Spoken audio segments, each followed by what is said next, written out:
we've got a few more molecular structures to name. So let's look at this first one right here. So the first thing you always want to do is identify the longest chain. So if we start over here, we have 1, 2, 3, 4, 5, 6, 7, 8, 9, 10, 11, 12, 13 carbons. Looks pretty long. Now what if we start over here? This looks like it could also be a long chain. 1, 2, 3, 4, 5, 6, 7, 8, 9, 10, 11, 12, 13. So we have two different chains, depending on whether we want to go up here or whether we go over here, that have a length of 13. So you're probably asking, which chain do you choose? And you should always, if we have two chains of equal length, and they're the longest chains, you pick the one that will have more branches or more alkyl groups on it. So this group right here, if we pick this kind of from here to here as our chain, we only have one group on it, that group up there. If we pick this chain, starting over here and then going to over here, we have two groups on it. We would have this group over here, and then we would have this group over here. So this is the better chain to use because it has more groups on it. It has more groups, but the groups are smaller and simpler. So let's start counting. And the direction we want to count, we always want to start on the side of the chain where we're going to encounter something first. And everything is closer to this end of the chain, so we'll start counting here. We'll start counting here. 1, 2, 3, 4, 5, 6, 7, 8, 9, 10, 11, 12, 13. So we have 13 carbons on our main chain. Let me draw our main chain. So our main chain is this thing in orange. I'm drawing right here. That is our main chain. Just like that. 13, that's 3 and 10. The prefix is tridec, and it's tridecane because we have all single bonds here. So it is tridecane. Tridecane is the main chain. And then we have two groups over here. This one in green, this only has one carbon branching off of the main chain. So its prefix will be meth, and it'll be a methyl group. So that is methyl. That is a methyl group right there. And then this one down here, we have 1, 2, 3 carbons. The prefix is prop. So this is a propyl group. This is a propyl group. Propyl group. And this is the methyl is sitting on the 3 carbon. The methyl is sitting on the 3 carbon of our main chain. And the propyl group is sitting on the 4 carbon. 1, 2, 3, 4. Now, when we figure out what order to list them in, when we actually write out the name, M, we just do it in alphabetical order. M comes before P, so we write 3-methyl before 4-propyl. So the entire compound here is, or the entire molecule is 3-methyl, 3-methyl, 4-propyl, 4-propyl, tridecane. 4-propyl tridecane. Tridecane.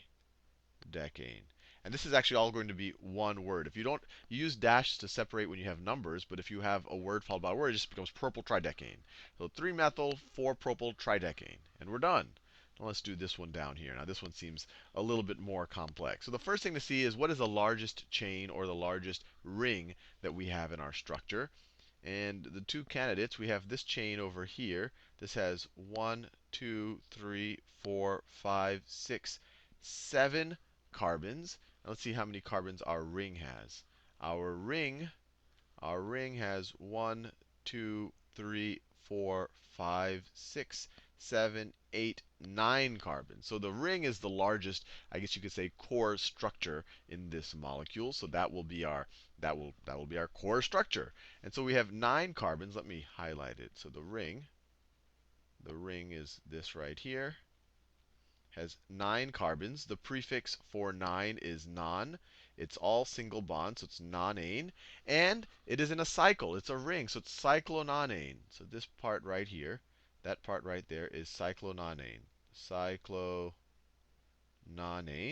And then we have several things that branch off of the cyclononane. So let's look at them one at a time, and then we'll think about how we're going to number them on the ring. So we looked already at this chain that has 7 carbons. 1, 2, 3, 4. Let me do that other blue. I like the other blue better. 1, 2, 3, 4, 5, 6, 7. So that is a heptyl group. Heptyl group. Now, this over here, let's see what we're dealing with. We have 1, 2, 3 carbons. So that is just a standard propyl group. So this is just a standard propyl group. And then here we have 1, 2, 3, 4 carbons. So we could say this is a butyl group, but this isn't just any butyl group. If we use the common naming, the carbon we immediately touch on, or that we immediately get to when we go off of our main ring, that branches off into 3 other carbons. So this is tert, tert for 3. So this is, and the tert is usually written in italics. It's hard to differentiate that when you see it. I'll write it in cursive. Tert. This is tert. This is a tert butyl group. Now, the next question is, how do we specify where these different groups sit on this main ring? Now, if you had just had one group, you wouldn't have to specify. But when you have more than one, what you actually do is you figure out which one would be alphabetically first, and that would be number 1. Now, we have an H in heptyl, a P in propyl. And in tert butyl, you might say, well, do I use the T or do I use the B? And this is just the convention. You use the B. If you have sec butyl or tert butyl, you ignore the sec or the tert. If this was an isobutyl or an isopropyl, you actually would use the I. So it's a little bit, I guess the best way to think about it is there's a dash here, so you can kind of ignore it. But if this was isobutyl, it would all be one word, so you would consider the I. So in this situation, we would consider the B. And B comes before a P or an H. So that is where we will start numbering 1. And then to figure out which direction to keep numbering in, we just go in the direction where we're likely to encounter the first, or where we will encounter the first chain, the first side chain. So we'll go in this direction because we get right to the propyl group. 1, 2, 3, 4, 5, 6, 7, 8, 9. So this compound, we're going to start with the alphabetically first side chain. So it's 1 tert butyl. It's 1 tert. Let me write that in cursive. Let me get some more space here. So it is 1, I'll write this in cursive, tert butyl. 1 tert butyl. Then the next one alphabetically is the heptyl group. That's H for heptyl. So then it is 5 heptyl. 5 heptyl. And then we have the propyl. And then it is 2 propyl. 2 propyl. 2 propyl. And then finally cyclononane. Cyclononane. Cyclononane. And we're done.